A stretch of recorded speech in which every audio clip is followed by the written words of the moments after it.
이 시간에 우리들에게 주시는 하나님의 말씀은 창세기 42장 1절로 4절과 마태복음 14장 13절로 17절 그리고 요한복음 4장 31절에서 34절 이렇게 세 곳을 보도록 하겠습니다. 이 계시의 말씀을 제가 읽을 때 하나님의 음성을 다 함께 들으시기를 바랍니다. 그때 야곱이 애굽에 곡식이 있음을 보고 아들들에게 이르되 너희는 어찌하여 서로 바라만 보고 있느냐. 야곱이 또 이르되 내가 들은즉 저 애굽에 곡식이 있다 하니 너희는 그리로 가서 거기서 우리를 위하여 사오라. 그러면 우리가 살고 죽지 아니하리라 하매 요셉이 형 10사람이 애굽에서 곡식을 사려고 내려갔으나 야곱이 요셉의 아우 베냐민은 그의 형들과 함께 보내지 아니하였으니 이는 그의 생각에 재난이 그에게 미칠까 두려워함이었더라. 마태복음입니다. 예수께서 들으시고 배를 타고 떠나사 따로 빈들에 가시니 무리가 듣고 여러 고을로부터 걸어서 따라간지라. 예수께서 나오사 큰 무리를 보시고 불쌍히 여기사 그 중에 있는 병자를 고쳐주시니라. 저녁이 되매 제자들이 나와 이르되 이곳은 빈들이요 때도 이미 저물었으니 무리를 보내어 마을에 들어가 먹을 것을 사 먹게 하소서. 예수께서 이르시되 갈 것 없다. 너희가 먹을 것을 주라. 제자들이 이르되 여기 우리에게 있는 것은 떡 5개와 물고기 2마리뿐이니이다. 요한복음입니다. 그 사이에 제자들이 청하여 이르되 랍비여 잡수소서. 이르시되 내게는 너희가 알지 못하는 먹을 양식이 있느니라. 제자들이 서로 말하되 누가 잡수실 것을 갖다 드렸는가 하니 예수께서 이르시되 나의 양식은 나를 보내신 이의 뜻을 행하며 그의 일을 온전히 이루는 이것이니라. 아멘. 오늘 우리는 별 상관이 없을 것 같은 성경의 세 부분을 본문으로 읽었습니다. 여기에는 한 가지 중요한 그 내용이 세 본문을 묶어주고 있습니다. 양식이라고 하는 것입니다. 이야기는 모두 배고픔이라고 하는 배경으로 전개가 되고 있는데요. 만만치 않은 굶주림의 그런 상황입니다. 여러분, 먹는다는 것이 얼마나 우리에게 중요한지 요즘에 물가가 많이 이렇게 올라서 시장에 가게 되면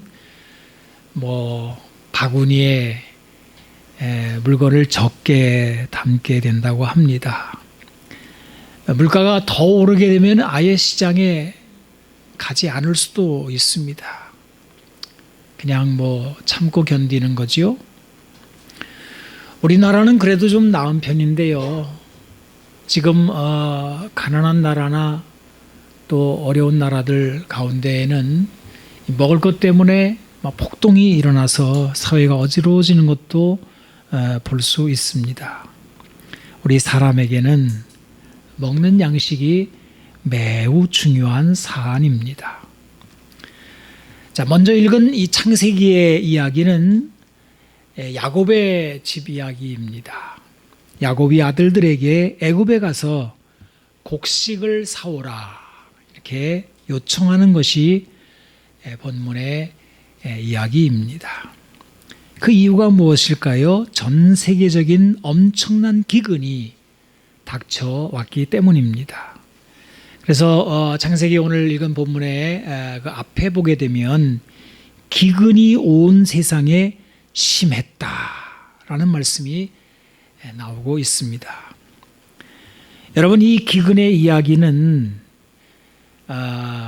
애굽에서 총리가 되는 요셉의 이야기의 배경이기도 합니다. 애굽의 바로가 꿈을 꾸지요. 7년 풍년과 그 후에 있을 7년 흉년에 대한 꿈을 꾸게 됩니다. 대풍년에 이은 대흉년은 사람들이 풍년 그게 있었는지조차 까맣게 잊어버릴 정도로 너무나도 끔찍할 것이라는 요셉의 해몽이 있었고, 이 흉년을 대비할 대안으로 요셉이 애굽의 총리에 오르게 되는 것이죠.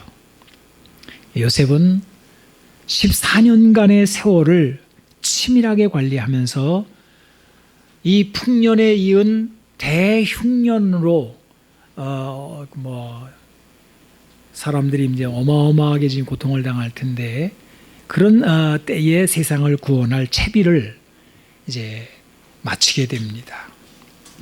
그리하여 세상 천지에 기근이 강타했지만 애굽에 가게 되면 양식을 구할 수 있다. 이렇게 된 것입니다. 가나안 땅에 살고 있던 야곱이 애굽으로 자식들을 보내 양식을 구해오게 합니다. 이것이 우리가 첫 번째로 읽은 본문의 이야기입니다. 그 다음에 두 번째로 읽은 마태복음의 말씀은 우리가 너무나 유명하게 오병이어 이렇게 알려진 사건입니다. 이 역시 굶주림이 이제 배경입니다. 사람들이 예수님을 따라서 빈들로 따라갔는데요. 이렇게 예수님을 따라 나선 사람들이 자그마치 5,000명이나 되었다. 그런 거지요. 여기에는 여자와 어린아이가 수혜들지 않았으니 다 합하게 된다면은 수만 명이 빈들에서 양식의 문제를 만났다. 이렇게 하겠습니다. 이 빈들이라고 하는 것은 광야를 말합니다. 너무나 황폐해서 주민이 살 수 없는 버림받은 땅입니다. 여러분 궁금하지 않습니까? 도대체 예수님이 왜 이런 땅은 빈들로 광야로 가신 것일까요? 그리고 이렇게 많은 사람들이 왜 어찌하여 빈들임에도 불구하고 예수님을 따라 간 것일까요?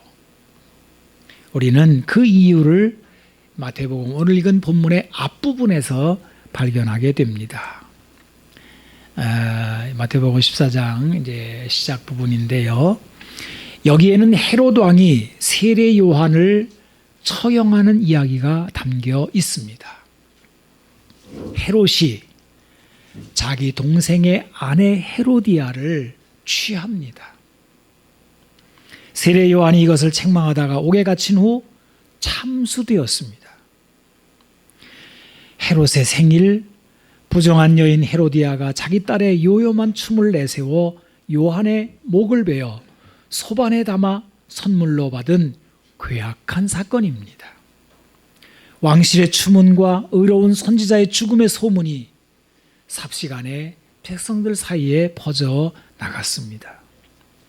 이 즈음에 예수님이 활동하셨는데요. 헤롯이 예수님 이야기를 주목해 듣게 됩니다. 만약에 예수님이 세례 요한의 사건을 들어 헤롯을 정죄한다면 언제든지 헤롯은 그의 왕권으로 예수님도 잡아 가두고 죽일 수 있는 상황이 되었습니다.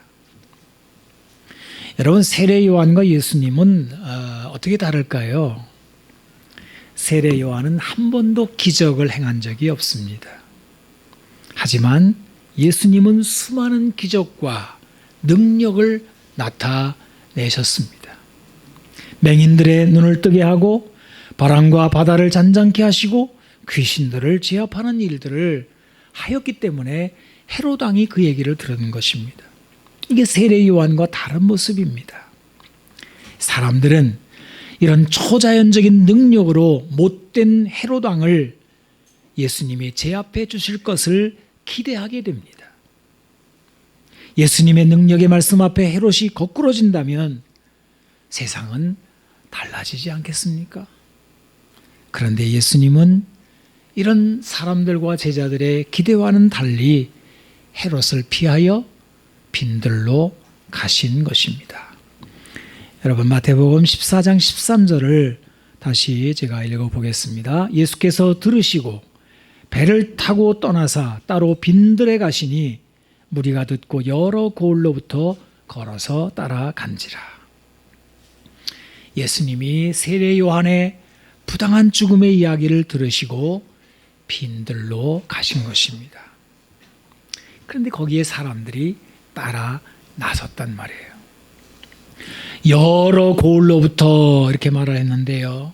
어느 한쪽 지역의 사람만이 아니라 아주 다양한 많은 도시에서부터 사람들이 예수님을 따라 나섰다는 것입니다. 여러분, 이 사람들은 어떤 사람들일까요? 하나같이 가난하고 낮은 위치의 사람들입니다. 이제 이런 이 사람들의 형편을 엿볼 수 있는 문장들이 이제 계속 나오는데요. 그 중에 하나가 걸어서 따라갔다라는 말씀입니다. 여러분, 좀 있는 사람들은요, 나귀 타고 가고요, 가마 타고 가지 걸어서 가는 적이 없습니다. 근데 이 사람들은 걸어서 그 먼 거리를 따라 나섰다는 겁니다. 또한 이들이 먹을 양식도 변변치 않습니다.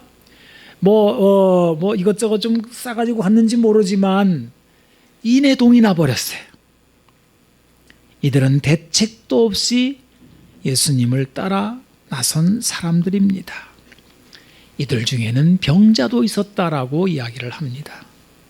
예수님은 이들을 불쌍히 여기셨다라고 하는데요. 불쌍한 사람들, 대책 없이 따라 나선 사람들, 바로 이들이 빈들에 예수님을 따라 나선 수많은 사람들입니다. 한두 명이 아닙니다. 수천 명, 수만 명입니다. 주님은 이들을 향하여 목자 없는 양 같다. 이와 같은 내용을 다루고 있는 마가복음의 표현입니다. 여러분, 성경에서 목자라고 하는 것은 지도자를 상징하는 단어입니다. 왕이나 또 제사장이나 선지자나 이런 직위에 있는 사람들을 목자라고 부릅니다. 물론 이에 따라서 양은 백성들을 또 상징하는 단어가 되겠습니다.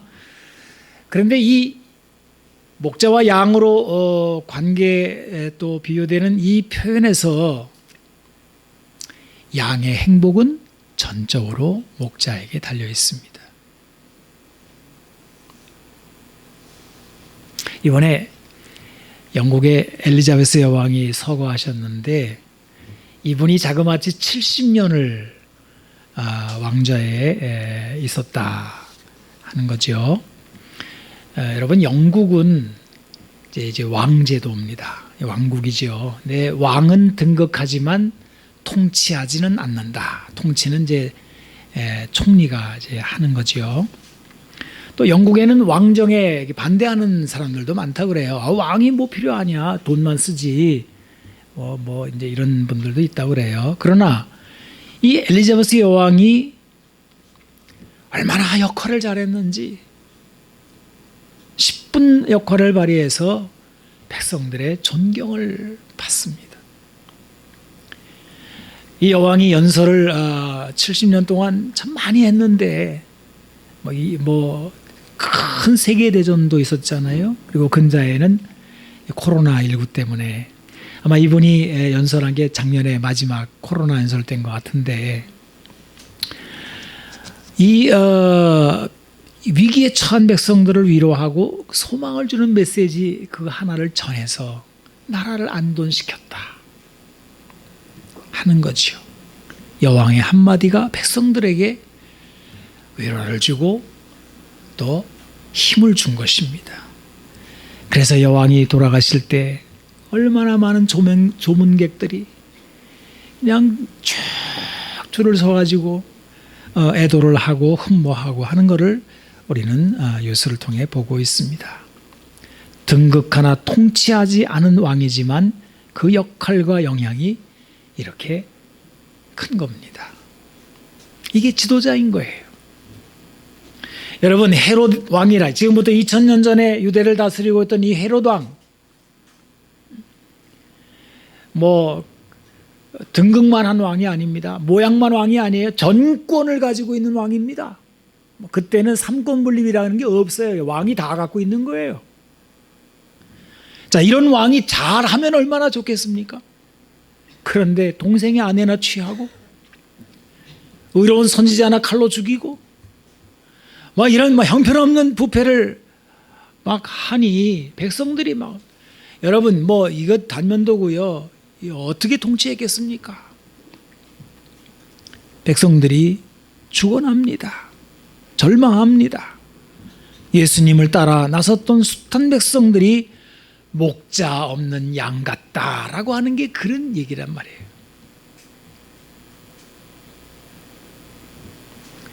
백성들은 몸이 병들고 양식은 부족합니다. 이런 사회를 사는 사람들은 목자 없이 유리하는 양떼와도 같습니다.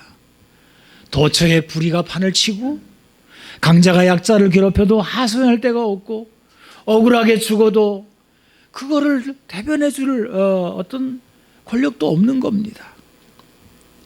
어떤 성경학자는요, 예수님을 따라 빈들로 나선 이 사람들은 요즘으로 치면 노숙자다, 이런 해설을 하기도 합니다.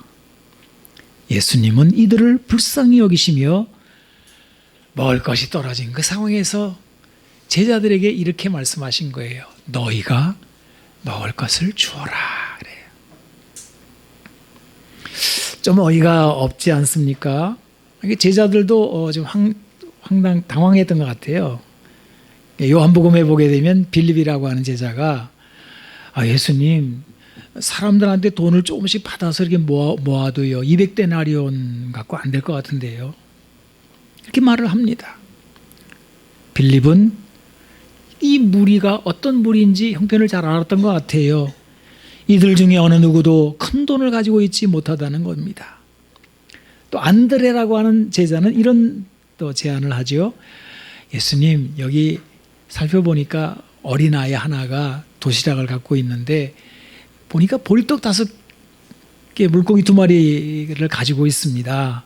그런데 이것이 이렇게 많은 사람들한테 무슨 소용이 되겠습니까?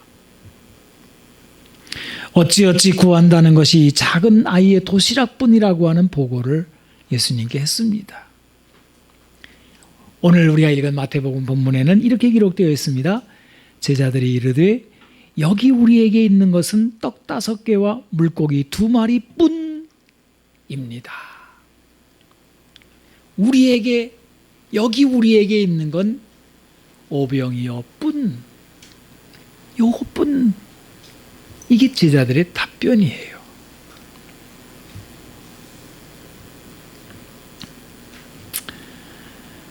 여러분, 어떻게 하면 좋겠습니까? 이사야 42장을 보게 되면 좀 성경 좀 알고 계신 분들은 아마 익숙한 말씀이 나오는데요. 시작이 이렇습니다. 내가 붙드는 나의 종 내 마음에 기뻐하는 자 곧 내가 택한 사람을 보라.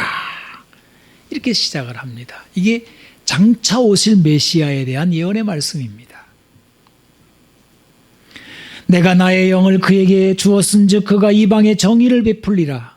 그는 외치지 아니하며 목소리를 높이지 아니하며 그 소리를 거리에 들리게 하지 아니하며 상한 갈대를 꺾지 아니하며 꺼져가는 등불을 끄지 아니하고 진실로 정의를 시행할 것이며 그는 쇠하지 아니하며 낙담하지 아니하고 세상에 정의를 세우기에 이르리니 섬들이 그 교훈을 앙망하리라. 이렇게 이어집니다. 그 다음에 이어지는 5절 이하를 보게 되면 우리가 오늘 주목해야 될 말씀이 나오게 되는데요. 자, 이사야 42장 5절에서 7절을 보겠습니다. 하늘을 창조하여 펴시고 땅과 그 소산을 내시며 땅 위의 백성에게 호흡을 주시며 땅에 행하는 자에게 영을 주시는 하나님 여호와께서 이같이 말씀하시되 나 여호와가 의로 너를 불렀은즉 내가 네 손을 잡아 너를 보호하며 너를 세워 백성의 언약과 이방의 빛이 되게 하리니 내가 눈먼 자들의 눈을 밝히며 갇힌 자를 감옥에서 이끌어내며 흑암의 앉은 자를 감방에서 나오게 하리라. 여러분, 여기 이사야가 전하는 하나님의 모습을 보십시오. 하늘을 창조하여 펴시고 땅과 그 소산을 내시며 땅 위의 백성에게 호흡을 주시며 땅에 행하는 자에게 영을 주시는 여호와 하나님. 이렇게 하나님을 지금 소개하고 있습니다. 창조의 하나님, 소산을 내시는 하나님, 성령을 부어주시는 하나님임을 밝힙니다. 하나님이 세워보내시는 메시아를 언급하는 말씀에서 나타나는 하나님의 모습입니다. 이 세 가지 하나님의 모습이 나타나는 이유가 무엇일까요? 메시아를 통해 이 세상에 이 일을 행하신다는 예고이기 때문입니다. 이제 장차 올 메시아는 창조와 양식과 성령을 세상에 나타내시는 분임을 선포하는 말씀입니다. 그런데 이런 일을 행하시기 전에 한 가지 일이 있음을 보게 되는데요. 그게 뭐예요? 눈먼 자들의 눈을 밝힌다라는 거예요. 여러분도 다 지금 눈이 있고요. 이제 보시죠. 내 눈이라고 하는 거는요, 눈이 있기 때문에 보는 게 아니고요, 빛이 있기 때문에 보는 겁니다. 물론 뭐 눈과 빛이 이제 만나서 본다라고 하는 놀라운 현상이 일어나는 건데요. 어쨌든 눈은 빛이 없으면 볼 수 없습니다. 그래서 하나님은 메시아를 빛으로 하여 눈먼 자를 보게 하시겠다는 선포를 이사야서를 통해서 하시는 거예요. 이제 이사야의 예언대로 메시아이신 예수님이 세상에 빛으로 오시는 겁니다. 우리의 눈을 보게 하시는 분이 예수님입니다. 예수님이 우리의 눈을 여시면 뭘 본다는 거예요?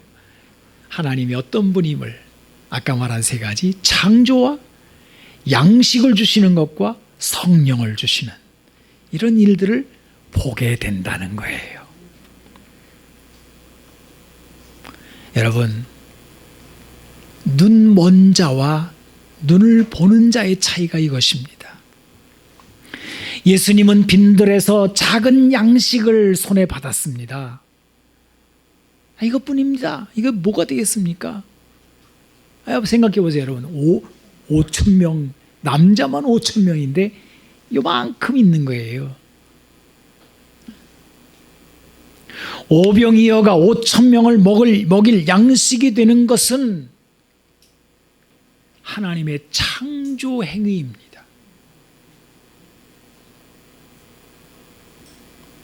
지금 이사야서가 하나님 어떤 분이시냐? 창조하시는 분이다. 앞으로 메시아가 오게 되면 창조하는 일이 일어나. 그 얘기를 한 이유가 이거예요. 오병이어는 창조입니다. 이사야 선지자를 통해 선포하신 예언이 이루어지는 장면이란 말이에요. 예수님은 작은 양식으로 이적을 베풀지만 이것만이 이적은 아닙니다. 이제 예수님은 제자들의 눈을 열어주시는 거예요. 창조의 하나님을 볼 수 있도록. 한 아이의 작은 양식이 예수님의 손에 들리면 어떤 창조의 역사가 일어나는지를 보는 눈입니다. 이 눈이 열리면 작은 것을 작다고 말하지 않게 됩니다. 여기 우리에게 있는 것은 떡 5개와 물고기 2마리 뿐입니다 라고 말하는 것은 하나님의 창조를 보지 못하는 눈먼 자의 말일 뿐입니다.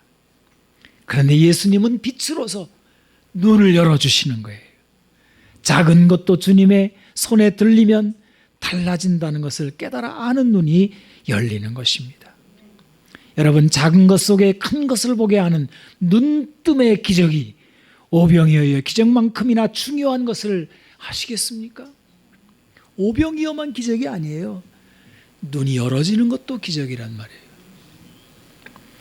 우리의 육신은요, 눈의 현실에 갇힐 때가 많습니다. 여러분, 본다고 다 보는 것 같지만 안 그래요. 자기 관심사만 보이고요. 자기 가치관에 갇혀 보이고요. 자기 생각 속에만 있는 것만 보는 거예요. 미워하면 미운 것만 보인다니까요. 다 보는 게 아니에요. 모르겠어요. 여러분 지금 앉아서 저를 쳐다보고 계시지만 뭘 보시는지 눈 뜬다고 다 보는 건 아니다 그 말이에요.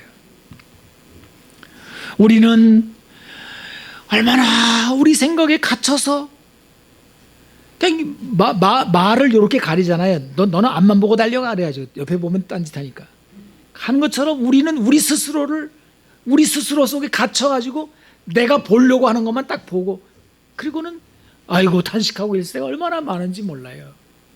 어떤 탄식들이 있을까요? 아이고 하나님 나는 가진 것도 없는데 주님은 날 보고 뭘 하라는 것입니까?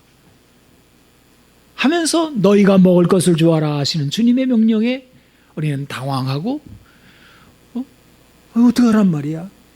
하고 주저앉아서 그냥 원망하고 있는 겁니다. 아이고 우리 교회는 쬐끄만데 이 쬐끄만 교회가 뭘 할 수 있겠습니까? 라면서 아무것도 안 하고 그냥 세워라 내워라 하는 수도 있습니다. 또 이런 것도 있죠. 아이고 나는 다 늙어서 힘이 빠져 아무것도 할 수 없는데 뭘 하라는 겁니까? 라면서 주님이 주시는 기회를 날려버리는 거예요. 여러분 선지자가 말한 말씀이 분명하지 않아요? 성령이 임하시면 자녀들은 예언하고 젊은이는 환상을 보고 늙은이는 꿈을 꾸리라. 늙은이란 말이 분명히 나와 있단 말이에요. 그런데도 아이고 늙으면 아무것도 못하는 거야 하고 주저앉아 있는 우리는 뭡니까? 그런데 예수님이 확 눈을 열어주시는 거예요. 보라 그러는 거예요. 예수님이 빛이 되셔가지고요 우리가 보지 못하는 걸 확 열어 보이시면서 주님이 하시는 그 창조의 역사를 보게 하시는 거라고 말해요. 그래서 에베소서 5장 14절에는 이런 말씀이 나오는 겁니다. 그러므로 이르시기를 잠자는 자여 깨어서 죽은 자들 가운데서 일어나라. 그리스도께서 너에게 비추이시리라 하셨느니라. 그래요.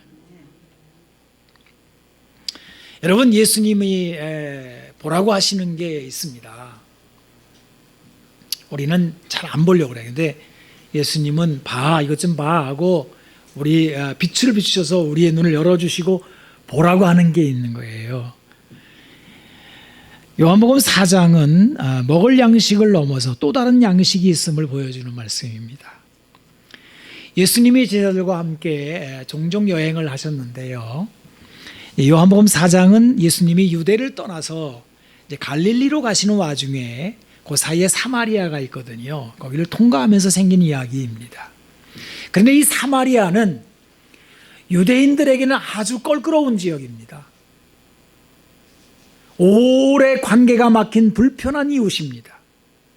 유대인과 사마리아 사람들은 상종하지 않는 벽이 가로막혀져 있는 그런 관계입니다. 유대인들인 예수님과 제자들이 이런 사마리아 사람들의 마을로 들어간 이유는 무엇일까요? 바로 먹을 것이 급했기 때문입니다. 여행길에 물과 양식에 문제가 생겼단 말이에요. 그래서 제자들이 마을에 먹을 것을 사러 들어갔고 예수님은 우물 곁에 머물러 있습니다. 얼마 후에 제자들이 양식을 사다가 예수님께 드렸는데 참 시장한 순간입니다. 그런데 예수님은 배고파하지를 않으시는 거예요. 뭘 드신 것 같은 거예요. 그래서 누가 뭐 잡수실 걸 갖다 드렸나? 이렇게 갸우뚱하고 있는데 예수님 말씀하십니다. 여러분 요한복음 4장 34절 나의 양식은 나의 보내신 이의 뜻을 행하며 그의 일을 온전히 이루는 이것이니라. 이 배고픈 순간에 예수님은 사람에게는 육신의 양식만이 있는 것이 아니라 또 다른 양식이 있음을 말씀하고 있습니다. 그런데 이 양식은요 육신의 양식보다 더 강렬합니다. 만약에 사람에게 이 양식이 없으면 아무리 육신의 양식을 풍족하게 먹는다 하더라도 여전히 배고프며 고달프다는 것입니다. 여러분, 이 양식이 무엇일까요? 바로 하나님의 뜻을 이루는 양식입니다. 여기서 말씀하시는 하나님의 뜻을 이룬다라고 하는 이 말은 애매하거나 모호한 말씀이 아닙니다. 방금 전 사마리아 여인과 있었던 사건 때문입니다. 오래 등지고 원수처럼 지냈던 유대인과 사마리아인의 장벽이 이 우물 안에서, 우물가에서 무너졌거든요.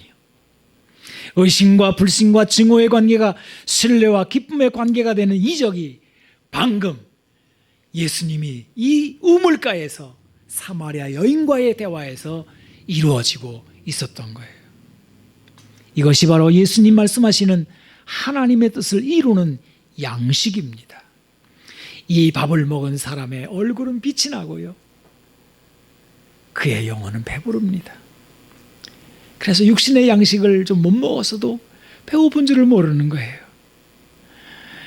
사람들 간의 불신이 진실로 바뀌는 이 양식은 사람이 먹어야 할 또 다른 밥입니다. 요셉은 그의 형제들이 애굽으로 양식을 사러 왔을 때 바로 이 또 다른 양식인 진실의 양식이 있는지를 점검합니다. 여러분, 다시 구약의 이야기로 돌아온 거죠. 이 야곱에게는 12명의 아들이 있습니다. 엄마가 좀 다르죠. 4명의 배다른 자식들입니다.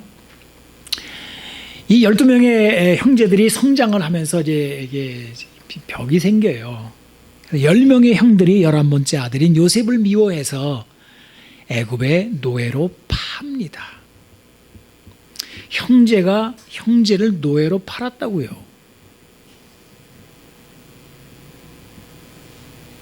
이 사건이 기록된 성경이 창세기 37장인데요. 끔찍한 것은 형들이 이 동생을 노예로 판 그 시간이 식사 시간이었다는 겁니다. 밥 먹으면서 한 일이에요. 그들이 앉아 음식을 먹다가 눈을 들어본 즉 그때 미디안 사람 상인들이 지나가고 있는지라 요셉의 형들이 요셉을 구덩이에 끌어올리고 은 20에 그를 이스마엘 사람들에게 팔매 그 상인들이 요셉을 데리고 애굽으로 갔더라. 이제 오랜 세월이 지나고 역대급 기근이 찾아왔고 요셉의 형들이 애굽의 양식을 구하러 가게 된 겁니다. 여러분, 그때 양식이야 요셉에게는 얼마든지 있었어요. 형들은 요셉은 이 형들이 끌고 온 낙이 가득 양식을 꽉꽉 채워서 실어서 보냅니다. 그리고 돈도 안 받았어요. 그 자루에다가 돈을 그대로 다 집어넣었어요. 형들이 가다가 나귀에게 먹을 것을 주려고 여관에서 뭘 풀어보니까 돈이 그대로 있는 거예요. 양식도 가득하고 돈도 그대로 있는 거예요. 여러분, 얼마나 횡재한 겁니까 이게? 대박 터진 거 아니에요? 이거 여러분 로또 터진 거 같은 거 아니에요? 됐다 야, 행복하지 않아요? 그런데 이들이 그 돈을 보면서 벌벌벌 떱니다. 왜냐하면 진실의 시간이 시작되었기 때문입니다. 눈앞에 육신의 양식만 보이던 자들이었어요. 동생을 미워하여 노예로 팔았던 것은 까맣게 세월 속에 묻혀놓고 있던 사람들입니다.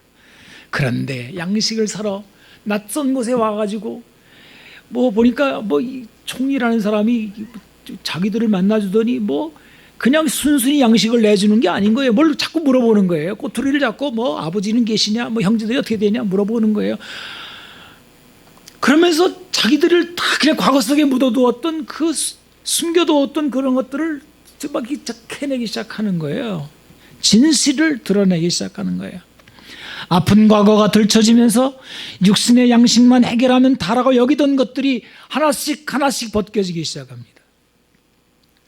요셉의 형들은 사람에게는 먹고 사는 것만이 아니라 또 다른 더 중요한 것이 있다는 것을 발견해 보기 시작하기 시작합니다. 여러분, 이들이 또 다른 양식을 보기 시작한 거예요. 이 양식이 뭐예요? 창세기에는 요셉은 그거를 진실이라고 합니다.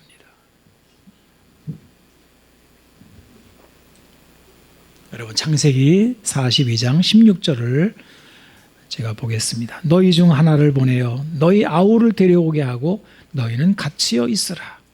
내가 너희의 말을 시험하여 너희 중에 진실이 있는지 보리라.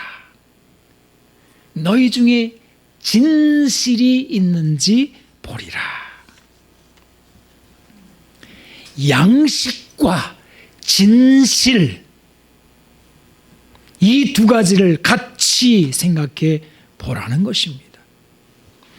너희들이 양식이 떨어져 굶어 죽을 것 같아 양식을 사라 이 먼 곳을 찾아왔지만 사람 사는데 양식이 다냐 말이에요. 밥만 먹고 사는 거냐 말이에요. 과연 사람이 먹고 사는 양식 안에 진실이 있으면 보지 못하느냐, 이거를 묻고 있는 것입니다. 야곱의 형들은 요셉을 미워하여 그를 노예로 팔았고 아버지에게는 짐승에 찢겨 죽였다 보고하면서 수십 년을 거짓된 삶으로 살아왔던 그들입니다. 이제 하나님은 기근을 통하여 양식을 끊으심으로 이 거짓을 드러내시는 것입니다. 양식이 문제 같지만 실상은 진실이 더 큰 문제임을 보게 하시는 것입니다. 이것이 창세기 본문의 의도입니다. 여러분, 저는 이 말씀과 관련하여 중요한 선지서 한 부분을 여러분에게 들려드리겠습니다. 스가랴서 8장 16절 17절과 그리고 그 앞에 있는 7장 9절에서 14절 말씀입니다. 귀담아 들으시기를 바랍니다. 먼저 스가랴 8장 16절 17절입니다. 너희가 행할 일은 이러하니라. 너희는 이웃과 더불어 진리를 말하며 너희 성문에서 진실하고 화평한 재판을 베풀고 마음에 서로 해하기를 도모하지 말며 거짓 맹세를 좋아하지 말라. 이 모든 일은 내가 미워하는 것이니라. 여호와의 말이니라. 7장으로 갑니다. 만군의 여호와가 이같이 말하여 이르시기를 너희는 진실한 재판을 행하며 너희 인애와 긍휼을 베풀며 과부와 고아와 나그네와 궁핍한 자를 압제하지 말며 서로 해하려고 마음에 도모하지 말라 하였으나 그들이 듣기를 싫어하여 등을 돌리며 듣지 아니하려고 귀를 막으며 그 마음을 금강석 같게 하여 율법과 만군의 여호와가 그의 영으로 옛 선지자들을 통하여 전한 말을 듣지 아니하므로 큰 진노가 만군의 여호와께로부터 나왔도다. 내가 불러도 그들이 듣지 아니한 것처럼 그들이 불러도 내가 듣지 아니하리라. 만군의 여호와가 말하였느니라. 내가 그들을 바람으로 불어 알지 못하던 여러 나라에 흩었느니라. 그 후에 이 땅이 황폐하여 오고 가는 사람이 없었나니 이는 그들이 아름다운 땅을 황폐하게 하였음이니라 하시니라. 지금 읽은 스가랴서의 이 두 부분의 말씀은 같은 내용입니다. 이웃과 진실하게 지내라, 그 얘기죠. 이게 하나님의 뜻이다. 하나님이 기뻐하시는 거다.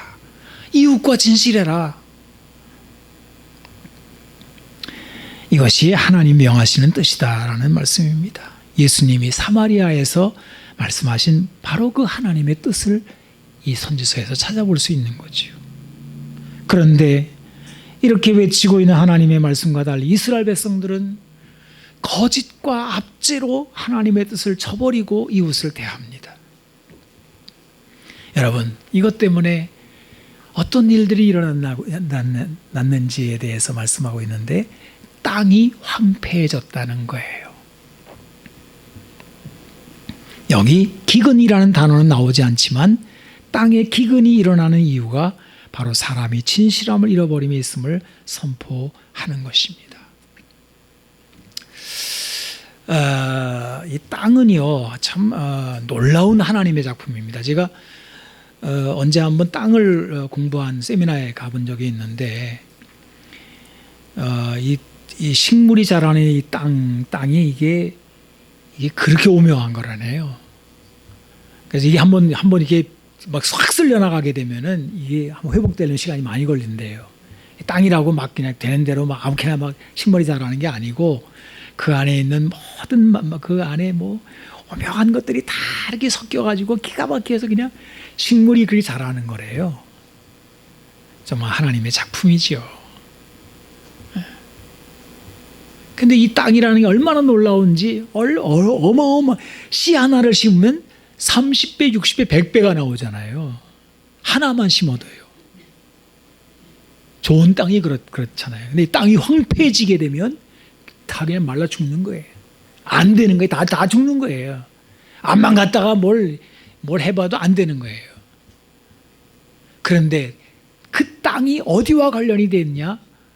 이웃과 화평하는, 이웃과 진실한, 거기에 그 땅과 관련이 있다는 거예요. 요즘 과학시대가 돼가지고요. 1 더하기 1은 2. 딱 요것만 공식화되어 있는데, 여러분, 솔직하게 한번 이야기해 봅시다. 1 더하기 1은 2만 됩니까? 1 더하기 1은 1도 된다니까요. 부부는 하나 더하기 하나가 하나예요. 그렇잖아요. 수리적인 것만 진실은 아니잖아요. 근데 오늘날 우리는 너무 과학적인 사고만 과학적인 사고가 나쁘다는 건 아닙니다. 그것도 한 부분의 진리죠. 근데 우리는 너무 많은 걸 잃어버렸어요. 관련이 없다고 생각한다고요. 기근이 오고 세상이 막 흉년이 지고 막 먹을 게 비싸지고 그거 우리하고는 아무 상관없어. 그냥 농사를 잘못 져서. 아니에요. 사람에게 진실이 사라지면 땅은 황폐해지게 돼 있다고요. 아멘을 안 하실 거죠? 안 하실 거죠. 아멘. 여러분, 이 진실이라고 하는 이 단어가 얼마나 중요한지 여기서 아멘이라는 단어가 나오거든요. 우리 예수 믿는 사람들이 아멘을 얼마나 잘합니까? 진실로 이런 뜻이죠. 예수를 믿으면 아멘이 생기는 거예요. 고린도후서 1장에 이제 말씀이 나오는데요. 19절에서 20절을 읽어볼게요. 우리 곧 나와 실로아노와 디모데로 말미암아 너희 가운데 전파된 하나님의 아들 예수 그리스도는 예하고 아니라 함이 되지 아니하셨으니 그에게는 예만 되었느니라. 하나님의 약속은 얼마든지 그리스도 안에서 예가 되니 그런즉 그로 말미암아 우리가 아멘하여 하나님께 영광을 돌리게 되느니라. 그러니까 아멘 하면은 하나님께 영광을 돌리게 되는 거예요. 이 아멘이 뭐냐면 진실로예요. 진실이라는 말이에요. 그래서 사도 바울이 고린도서에서 하는 말이 뭐냐면 사람이 겉으로 앞에서는 예 그래 놓고 뒤에 가가지고는 아니요 이렇게 하지 말라는 거예요. 겉따르고 속따르지 말라는 거예요. 우리 예수 믿는 사람들은 뒤집어놓나 바로나 겉으로나 항상 진실해야 된다. 그런 겁니다. 그리고는 왜 그러냐? 하나님이 그러신 분이 그런 분이기 때문에 그렇다 이거예요. 너의 아버지가 하나님이냐 귀신이냐 마귀냐? 마귀는 거짓말하고 맨날 속이고 지승질대로 하고 그건 마귀 닮은 거지. 하나님 아버지를 닮은 사람은 진실해야 된다 이거예요. 여러분 우리가 변덕 부리는 삶을 사는 것은요 영적 기근을 불러옵니다. 여기에서 인간관계는 물론이거니와 하나님 관계도 어그러지고요. 그리고 자연 만물도 어그러집니다. 여러분 진실하십시오. 진실하십시오. 거짓을 버려야 합니다. 이것이 예수님이 우리에게 말씀하시는 우리가 보아야 하는 또 다른 양식인 거예요. 우리 주님은 우리의 눈을 열어 우리가 보지 못하는 하나님의 창조의 능력을 보게 하십니다. 그래서 하나님을 신뢰하면요 빈들에서도 넉넉히 먹이시는 분이 하나님이신 거예요. 그래서 작은 양식을 갖고도 우리는 충분한 거예요. 오병이어로 다 배불리 먹고도 12바구니나 차게 거두지 않았습니까? 그러므로 우리는 더 먹겠다고 형제를 해안한 일을 하지 않아도 되는 것입니다.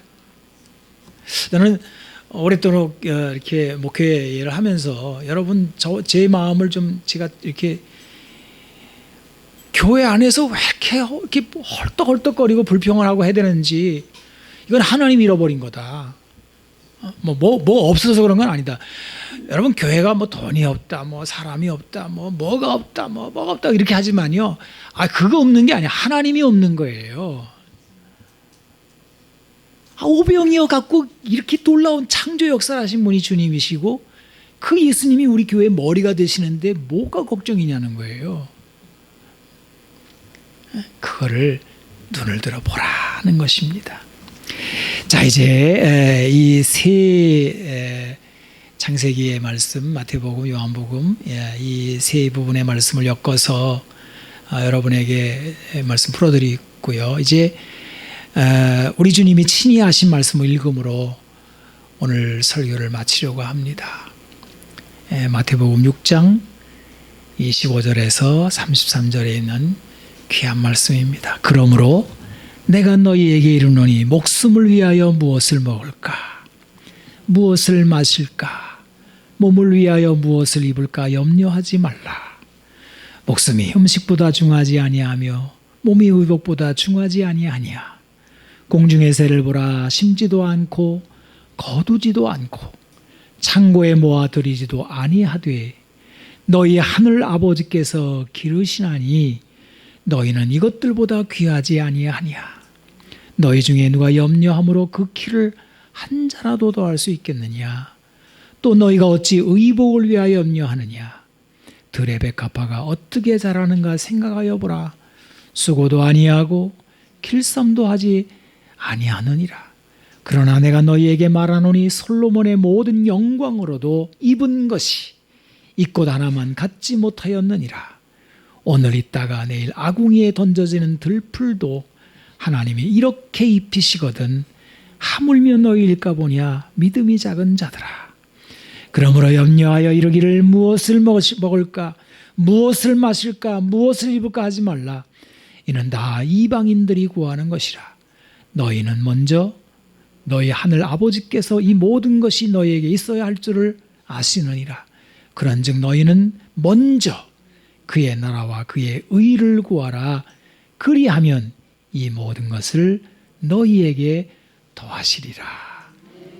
아멘. 자, 기도하겠습니다. 창조의 주님, 양식을 주시는 하나님, 성령을 우리 안에 보내시는 만군의 여호와 우리 아버지 하나님, 예수님이 오심으로 우리 가운데 행하시는 하나님의 놀라운 일들을 눈을 열어보게 하시며 주님을 신뢰함으로 거짓을 버리고 진실하게 하시며 우리 안에 진실의 양식이 있는지 간검하게 하심으로 하나님 백성으로 이 땅을 회복하는 저희들의 삶이 되게 하시는 우리 하나님, 이 말씀으로 새롭게 하여 주시고 주님이 우리 안에 계심으로 기뻐하며 즐거워하며 주님이 어려운 때를 주님이 주시는 놀라운 은혜 가운데 보낼 수 있도록 주여 우리를 붙잡아 주옵소서. 주님께 감사드리며 우리 구주 예수님의 이름으로 기도하옵나이다. 아멘.